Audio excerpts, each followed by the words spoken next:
Hi guys, I'm going to do a bright, sunny, colorful pour today. My husband asked me the other day, can you do a yellowish orange pour for me? And so I'm going to do that today. In Utah, we had our first real snowstorm last night, which really only left a dusting of snow where I live. But I think because it's winter, I've been doing a lot of blue, green, gray, cool color kind of pours. So today I'm going to do bright and sunny, and this is for my husband, Jerry. So I've already mixed up my colors. This is cadmium medium yellow hue, cadmium red hue, and cadmium orange hue. So today we're doing all cadmium colors.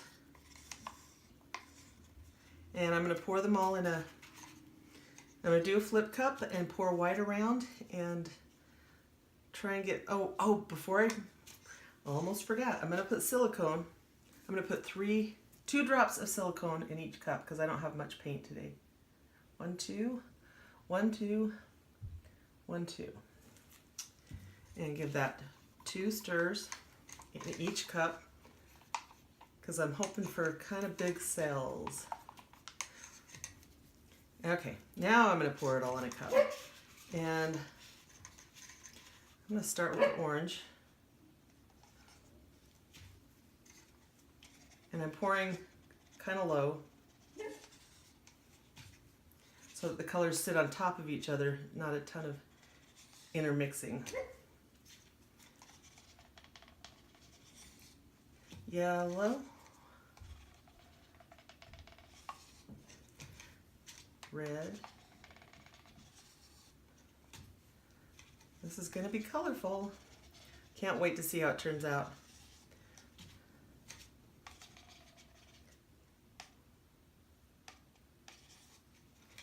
And I like the simplicity of just the 3 colors.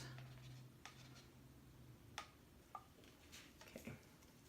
Get every little bit of paint out of these cups because there's not much paint.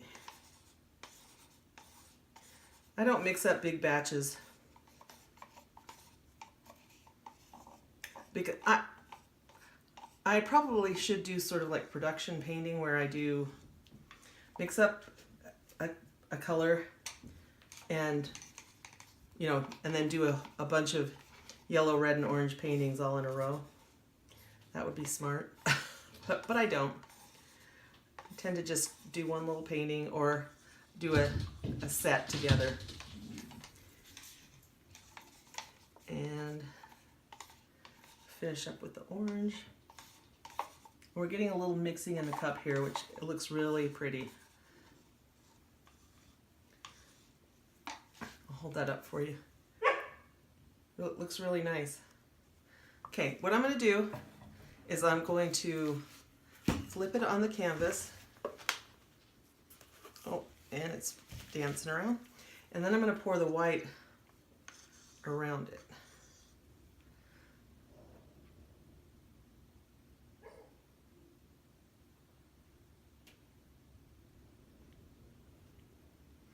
Running out of room. And then just kind of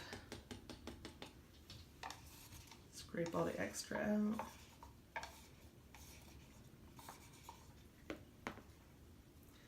There's a bunch in the bottom.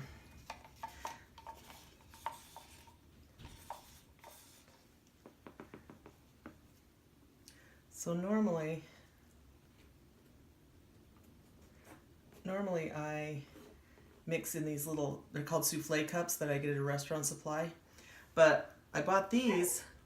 This is just for maybe save you guys the trouble. I bought these at Costco.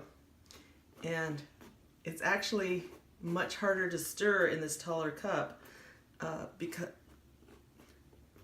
maybe I need just longer popsicle sticks, but it was starting to hurt my hands to stir.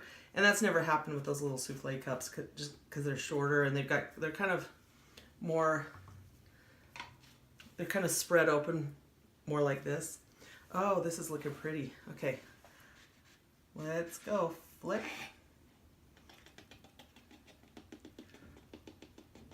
Okay.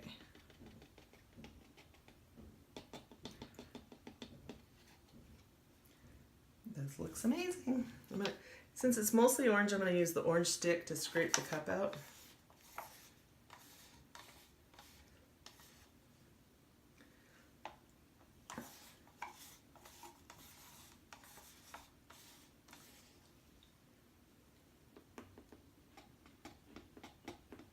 Okay. I don't know if you guys can see how nice that looks. I'll bring that up to you. Looks really pretty. I'm going to tilt it around.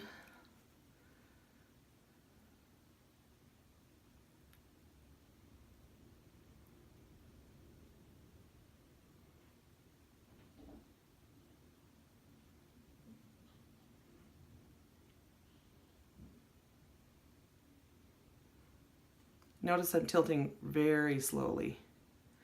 So I'm trying to maintain the cell shapes a little bit so that I don't end up with just another marbly kind of pour.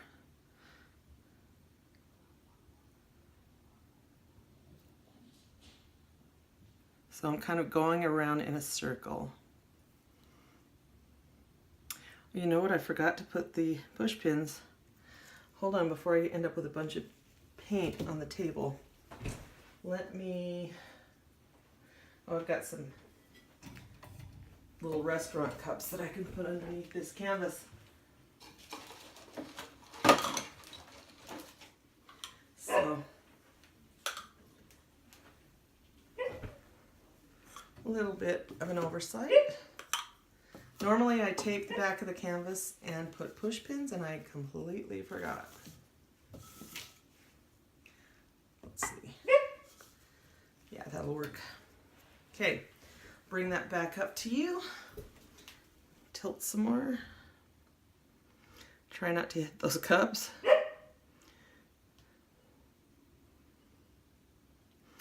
So, I think my dog's out there wondering who I'm talking to in here.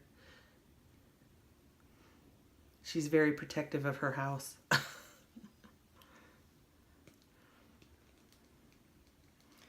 Okay. Pouring off a little bit. So, just to tell you, I mixed, normally I mix Floetrol about 4-to-1 with the paint, or 5-to-1. Today, it was more like 2-to-1. And then I just added literally 2 or 3 drops of distilled water. And I have another video I did where I can compare distilled water to reverse osmosis water versus tap water. And last night I did a little more research. The distilled water cells came out way better than the tap water or the reverse osmosis water. Okay, I'm going to turn it around and pour this way, or tilt this way. So last night I did a little research and I found out that the distilling process boils the water, and then the vapor is captured, and the minerals, chlorine, and fluoride, and all those kind of things that are in tap water get left behind in the distiller.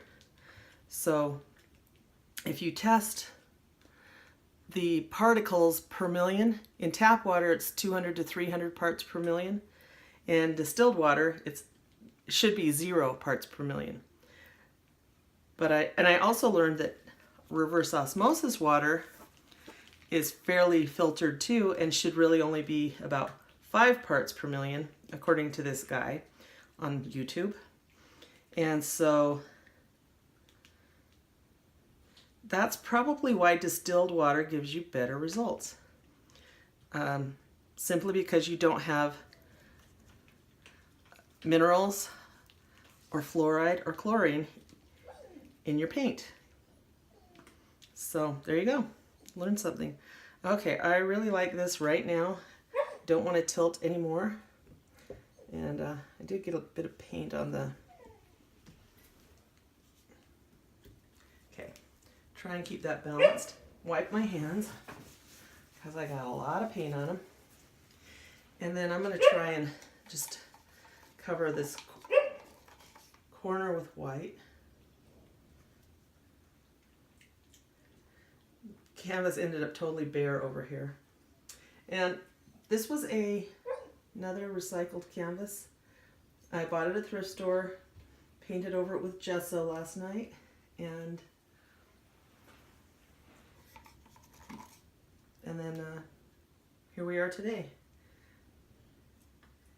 And I'll tell you, I was at the thrift store, same day I bought this, and they had a totally wrapped canvas at the thrift store.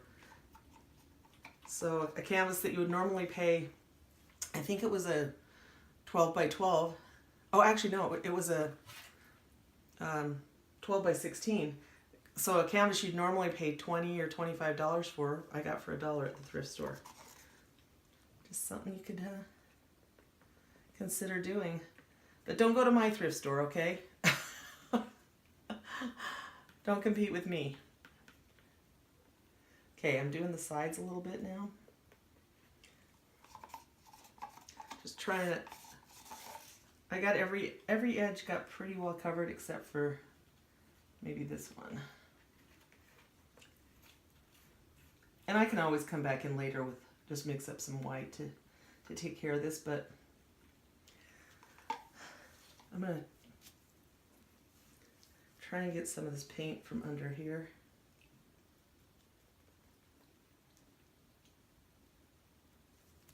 Because there's a lot of paint under here. Since I'm going to kind of leave it like this with a negative space,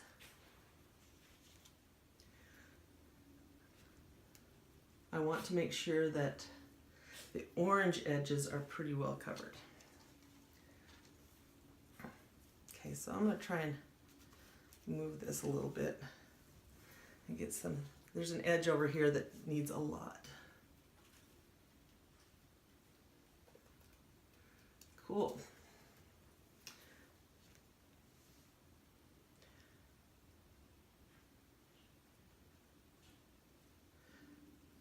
I think Jerry will like this a lot. Now let me look at this other edge. Hope my head doesn't get in the shot there. Yeah, there's a lot of white that's not covered. So what I'm going to try and do is get some of this paint off my hands. And I'm going to get a paintbrush and try and drag some of the white paint off the sides.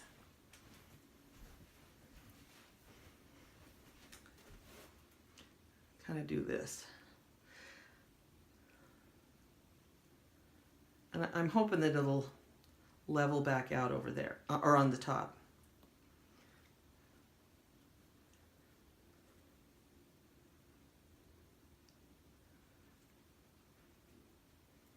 Let me look at that edge. Yeah, this side's pretty well covered.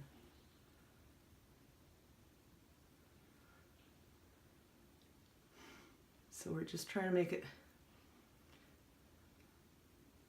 it really was so perfectly flat.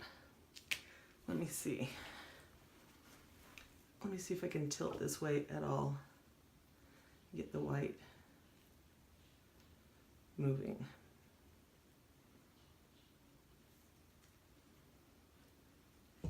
Oh, shoot. These are so slippery.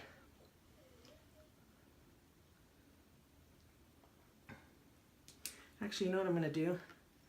I'm just going to put it in the orange because I don't care if the edge is kind of orange like that. And then I think the white will level itself. Cool. So the edge is actually really cool now that I just dipped it in the paint. It's I'll have to bring the camera down to show you what's happening with that edge. All right. I love having a canvas on the table. I've wiped my hands on it dozens of times, and there's still, so I don't have to destroy paper towels or use a towel. I don't really want to run acrylics through my washing machine, so this painter's canvas is amazing to have just for hand wiping alone. Okay, now we're going to torch. Border Collie hates the torch.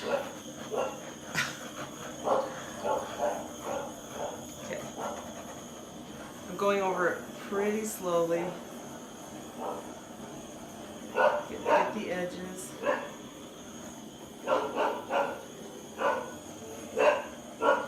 And I'm torching from fairly high. Just kind of warming the paint slowly.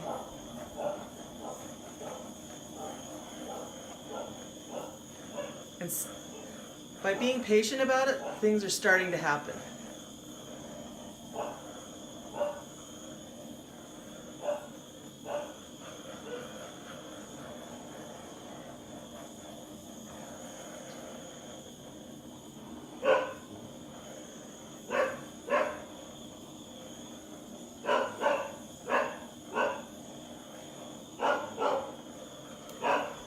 I'm actually just getting a little higher. I'm just going to keep warming the paint and seeing what emerges. And I'm probably, the end of the torch is about 10 inches above the canvas right now. The more I torch,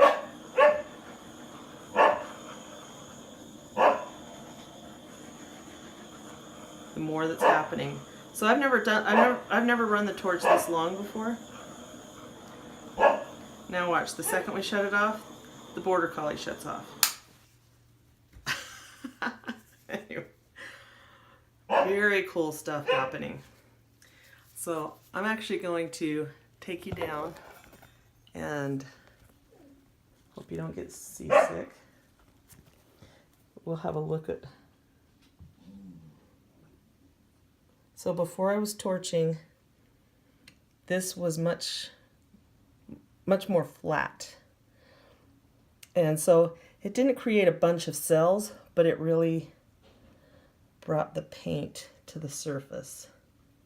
Some paint sunk and some paint rose. And then here's the yellow in the middle. And yellow's a tricky color in pours. I knew it would work with red and orange, but I'm kind of glad that it didn't take over. The orange totally took over, and I'm glad that that wasn't the yellow that did that. So here we go. And then I'm going to show you, hopefully I can do this without dropping my phone, this side that I dipped in the paint. Look how cool that is. So those were white, and I just dipped them in the drip off here that you see on the table. And so the sides kind of become their own little piece of art. Cool, huh? Well, I think my husband will be really happy with this, and I'm super pleased. I was hoping for more cells, but it's kind of cool anyway. Thanks for watching. Have a great day. Happy pouring.